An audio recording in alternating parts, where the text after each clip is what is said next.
सद्गुरू गुरुबाबा महाराज व सद्गुरू रामकृष्ण महाराज वार्षिक उत्सवाची श्री क्षेत्र निलंगा 12 येथे गोपाळ काल्याने सांगता। सद्गुरू गुरुबाबा महाराज आणि रामकृष्ण महाराज यांच्या वार्षिक उत्सवाची निलंगा शहरातून सद्गुरूंच्या पालखीची नगर प्रदक्षिणा होऊन नंतर श्री क्षेत्र 12 येथे दहीहंडी गोपाळ काला फोडून उत्साहात सांगता झाली। 25 नोव्हेंबर पासून श्री क्षेत्र निलंगा 12 येथे श्री गुरुबाबा महाराज व रामकृष्ण महाराज यांच्या उत्सवास स्थापनेने आरंभ होऊन शुक्रवार दिनांक 29 रोजी गोपाळ काल्याने हजारो भाविकांच्या उपस्थितीत सांगता झाली। यावेळी ज्ञानोबा तुकारामांच्या, सद्गुरूंच्या आणि विठ्ठलाच्या नामगजराने 12 क्षेत्र परिसर दुमदुमून गेला होता। पीठाधिपती सद्गुरू गुरुबाबा महाराज औसेकर यांच्या अधिपत्यात आणि सद्गुरू श्री गहिनीनाथ महाराज औसेकर यांच्या मार्गदर्शनात आणि हबप श्री श्रीरंग महाराज व हबप ज्ञानराज महाराज औसेकर यांच्या सहभागात मोठ्या भक्तिभावाने संपन्न झाला।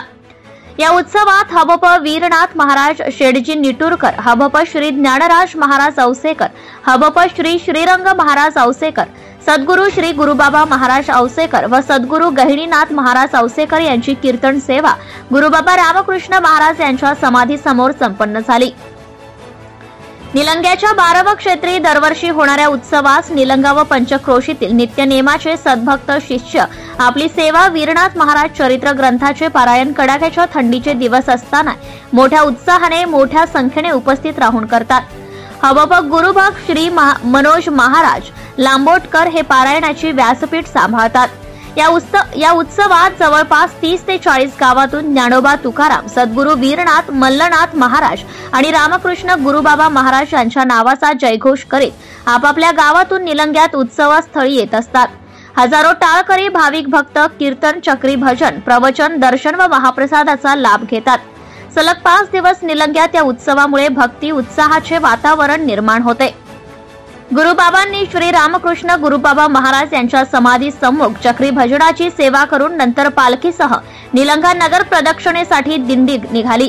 शहरातील मुख्य रस्त्यावरून भाविक भक्त महिला दिंडीचे व गुरुबाबांचे स्वागत करण्यासाठी व दर्शनासाठी दुतर्फा गर्दी करून होते।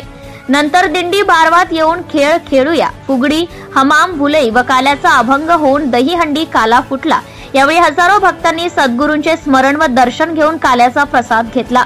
गोपाळ काल्याच्या वाळवंटी खेळ सद्गुरू श्री गहिनीनाथ महाराज औसेकर यांच्या निर्देशात व श्री ज्ञानराज महाराज व श्री श्रीरंग महाराज यांनी काल्याच्या कार्यक्रमात विविध खेळ भाविक भक्तांनी सामूहिकपणे केले।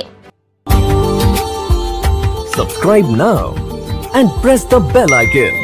Never miss an update.